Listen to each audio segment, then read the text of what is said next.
For this video, I'm going to go over the bones of the hand.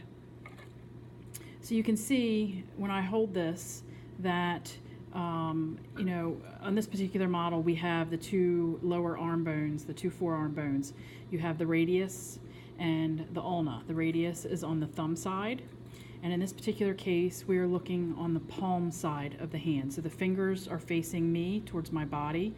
The fingers are, towards closer to my body, and then the thumb is going to be on the left and the pinky is going to be on the right. This has nothing to do with anatomical position. This just happens to be the position I'm holding the hand in order to go over these bones so you can actually see what bones I'm talking about.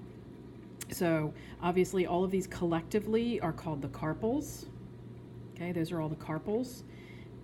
These bones here are the metacarpals. Okay, you have 1, 2, 3, 4, 5 and count it in digit numbers. This is metacarpal 1, 2, 3, 4, and 5. So you have one each metacarpal that is articulating with each finger. Okay, and then you have phalange, phalange, phalange, and phalange. Okay, all five of these are phalanges. You have 2 bones in your thumb, and then 3 bones each in the other fingers. Okay. So this is number 1 phalange, and this is the proximal phalange. This is your distal phalange. If you're looking at these bones here, you have your proximal, middle, and distal. Okay? So as far as the carpals, I'm going to start with the scaphoid bone. Okay, remember, here's your thumb, and we are on the radius side.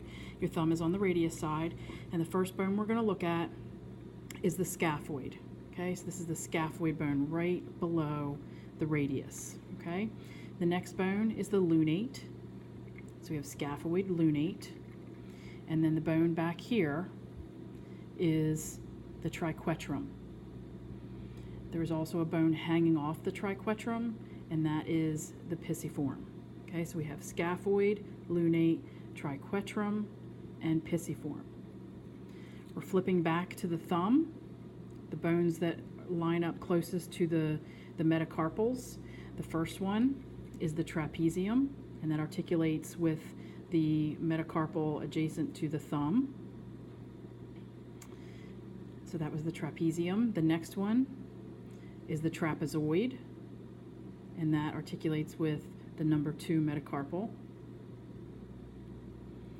And then this big bone here, if you can see that, this big one here is the capitate, and that articulates with number 3 metacarpal.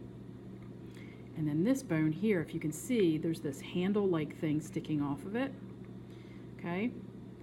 And this one is the hamate, and that articulates with number 4 and number 5 metacarpals.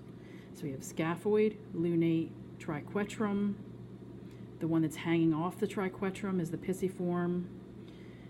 Bumping back to the thumb, we have the trapezium, the trapezoid, the capitate, and the hamate. The hamate has a handle, what I refer to as like a little handle sticking off. The capitate is in the center of all the carpals. I think of it as like the capital of the carpals. Therefore, we call it capitate. Okay, so hopefully that helps you to learn these bones for the practical. Thanks.